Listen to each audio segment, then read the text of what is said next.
Bonjour, bonsoir, ça dépend du moment où vous nous recevez. Merci de votre fidélité. Alors pour cette nouvelle vidéo, avant de démarrer, on va souhaiter un heureux anniversaire à une personne spéciale, une personne originale, une personne phénoménale, une personne dotée de qualités monumentales, une personne capable de passer box to box avec sa générosité, sa simplicité, sa naturalité, mais également sa piété. C'est une fierté pour tout un continent, mais toute une nation également. Il s'appelle bien sûr Sadio Mané.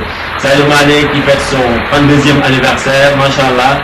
Heureux anniversaire à lui, longévité comme Pelé, même s'il est décédé, santé comme Sadio Mané, même s'il s'est blessé récemment, succès comme Kimpembe, même s'il n'a pas participé à cette dernière Coupe du Monde, et beaucoup d'argent et voilà, d'allégria comme Kylian Mbappé bien sûr. Et Sadio Mané, on l'aime parce que c'est un joueur spécial, c'est un joueur qui, au-delà d'être un footballeur, c'est un homme bien, qui fait de belles choses dans le Sénégal, dans son village, Sadio Mané. Big up à toi. Après ça, je vous demanderai gentiment de vous abonner si ce n'est pas encore fait et d'activer la cloche de notification pour ne manquer aucune de nos prochaines vidéos. Pour cette nouvelle vidéo, on parlera bien sûr de la Ligue des Champions, la Coupe aux grandes oreilles. Oui, il faut s'enflammer, il faut beaucoup crier parce qu'on va parler de la meilleure des compétitions. Cette compétition qui, depuis son apparition, a fait jaillir énormément d'émotions. La Ligue des Champions qui revient avec ses quarts de finale ce mardi et mercredi. On va d'abord parler des affiches de ce mardi. Benfica qui va affronter l'Inter de Lukaku et également le grand affiche tant attendu, le Bayern Munich et Manchester City, ou bien on va dire City et Bayern, parce que c'est City qui va recevoir à l'Etihad Stadium. On revient dans une poignée de secondes. Vamos!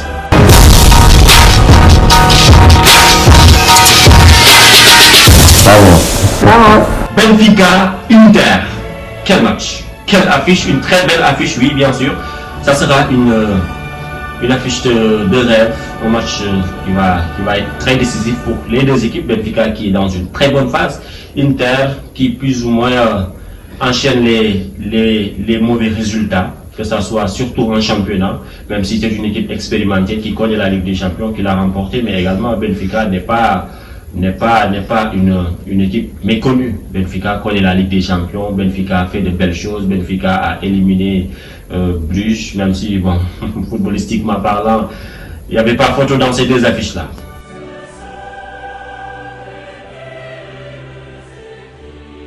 Pour moi, la clé de ce match, ce sera peut-être la bataille du milieu, parce que Benfica, c'est des joueurs très polyvalents, c'est des joueurs très forts techniquement comme tactiquement, c'est des joueurs qui se connaissent, qui ont l'habitude de jouer ensemble, qui font de belles choses dans leur championnat. Maintenant, aujourd'hui, il y a une certaine motivation, il y a un supplément d'âme, si je peux dire ainsi, par rapport à ce qu'ils ont réalisé en huitième de finale en battant Bruges à domicile 5 buts. Donc ce sera très compliqué pour les interistes de passer avec les difficultés qu'ils sont en train de vivre, mais oui, l'Inter a également des joueurs très expérimentés qui peuvent faire la différence à chaque prise de balle.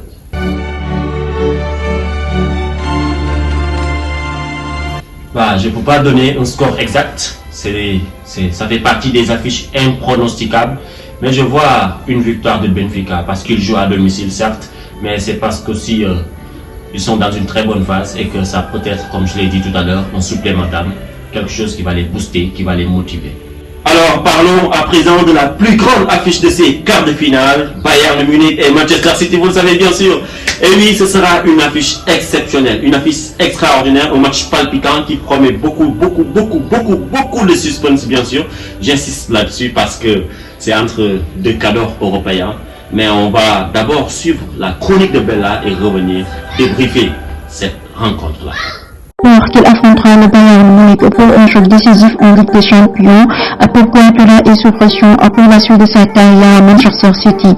Pep Guardiola sera très attendu après la finale perdue contre le Chelsea de Thomas Tuchel en 2021. Le technicien catalan a essuyé un nouvel échec contre le Real Madrid en demi-finale lors de la saison dernière. Cette saison, alors que le titre de champion d'Angleterre sera difficilement atteignable avec Arsenal au coude à coude, Pep Guardiola a tout de même assuré qu'il voulait absolument soulever la coupe aux grandes oreilles, un trophée qu'il n'a plus revu depuis son passage au Barça en 2009 et 2011. Cette année, mais Pep peut compter sur son buteur Erling Haaland. Les choses semblent différentes avec l'arrivée d'Erling Haaland, l'attaquant tant attendu, qui est le meilleur buteur de la saison des champions avec 10 buts. Il est très important pour nous. Il est venu pour nous aider à remporter la Ligue des Champions tout en participant quotidiennement à la FA Cup et à la Première Ligue. C'est important d'avoir un joueur qui peut marquer à partir de rien. Contre Monaco, nous marquons 6 buts et nous sommes éliminés. Contre Tottenham, 4 buts et nous sommes éliminés, a souligné Pep Guardiola. Si Pep Guardiola nous sera jugé définitivement qu'au match retour, il devra faire bonne impression devant son public pour ce choc tant attendu qui sonne presque comme une finale. Mardi 19h, la question de son avenir ne se posera qu'à l'issue du match aller pour le coach de 52 ans qui reste toujours flou à ce sujet. Quand je suis arrivé ici, je ne m'attendais pas à ce que cela dure aussi longtemps. Mais dans la vie, ce que vous prévoyez pour l'avenir ne se produit généralement pas. Je suis ici, c'est tout. City contre Bayern. Que pouvez-vous nous dire sur ce match, Ibrahim Junior Live?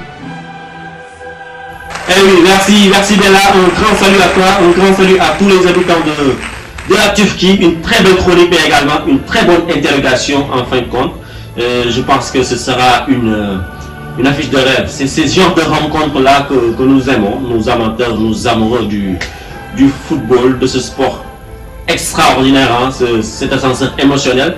Je pense que ce sera un match décisif, un match capital, un match important, un match où, si Manchester City remporte ce match, City aura la chance de se qualifier en demi-finale. Si le Bayern de Munich fait l'exploit de remporter ce match à l'Etihad Stadium, ils auront également la possibilité ou bien la chance de se qualifier en demi-finale. En tout cas, pour redire que c'est un match assez décisif, assez important pour une équipe qui n'a jamais remporté la Ligue des Champions et qui est malheureusement ou bien heureusement pour certains, pour moi, la meilleure équipe européenne du moment, Manchester City, face à cette ogre bavaroise qui connaît la Ligue des Champions, qui l'a remporté plusieurs fois, mais également qui, depuis le retour de la compétition mondiale, je veux dire la Coupe du Monde, est en train de stagner un tout petit peu, de ralentir. Et bon, ils ont changé de coach, ça commence à marcher, la machine commence à redémarrer fort avec Tuchel. Mais de toutes les façons, jouer à Manchester City n'est jamais facile, n'est jamais aisé face à un certain Erling Haaland, un Kevin De Bruyne avec ses caviars. Oh, le Bayern aura force à faire.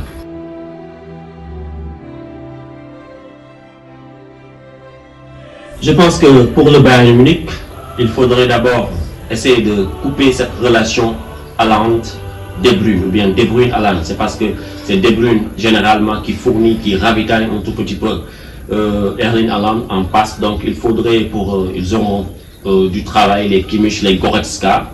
Le milieu de terrain bavarois aura du très grand boulot ce mardi, Inch'Allah, face aux Citizens de Guardiola.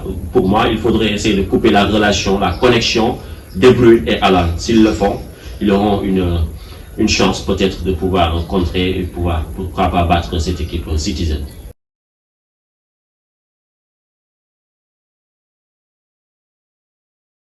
Haaland peut bousculer n'importe quel défenseur. Il a la taille qu'il faut, il a l'intelligence qu'il faut, il a la finition qu'il faut, il est juste clinique. Vous me parlez d'Ayo Upamecano, il est bon, il est trop bon, on a beaucoup de respect pour lui, mais parfois il pêche, parfois il se précipite trop, parfois il réagit sans réflexion.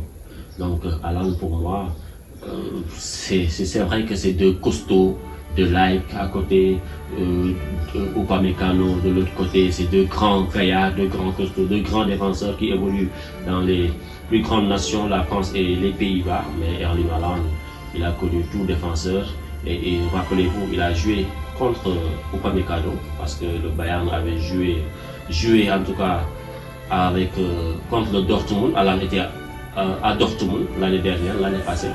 Donc tout est possible dans ce match-là. Haaland peut postuler n'importe quel défenseur là-dessus. Et je le pense, même si la notion de favori n'existe plus en football, surtout dans ce football moderne où les petites équipes battent maintenant les très grandes équipes. Maintenant, dans ce match, la différence c'est qu'il n'y a pas de petite équipe entre Manchester City et le Bayern Munich. C'est des équipes qui marchent sur la même table, c'est des équipes qui ont un peu le même niveau. C'est des équipes qui sont fortes défensivement, qui sont forts offensivement, qui ont de grands coachs, de grands tacticiens, de grands techniciens, à savoir Pep Guardiola, à savoir Thomas Tuchel. Donc voilà, c'est l'un des matchs qu'on ne peut pas pronostiquer. C'est un match impronosticable, comme je le dis souvent. Mais je vois légèrement, je dis, tout direct, légèrement, comme ça, légèrement, Manchester City favori. Pourquoi? Parce que Manchester City est dans une très bonne phase avec un Erling Haaland inarrêtable, avec également un Kevin De Bruyne intenable. Manchester City joue à domicile. Ça aussi c'est un très grand avantage. Donc pour moi, Manchester City est légèrement favori. Et parce que aussi le Bayern Munich ne va pas trop bien. Le Bayern Munich est en train de marcher en ralentissant. Le Bayern Munich a quelques soucis, mais Bayern reste une équipe très expérimentée, comme je l'ai dit, une équipe qui connaît la Ligue des Champions, une équipe également qui peut faire basculer. Alors ça a été un très grand plaisir une nouvelle fois de parler football, cet ascenseur émotionnel, ce ressort de compressibilité réversible. Merci à vous d'avoir regardé la vidéo jusqu'au bout. Merci également à une sœur, à une partenaire, une conf, donc Mia Katidiata, qui m'a donné ce joli t-shirt qui a été floqué. Vamos, vous connaissez maintenant Vamos, ça fait partie de notre quotidien. Vamos, donc Vamos à toi Mia, et merci pour ce joli t-shirt.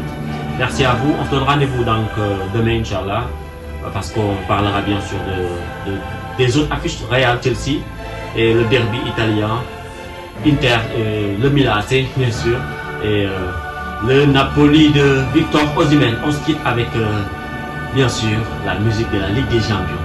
Vamos.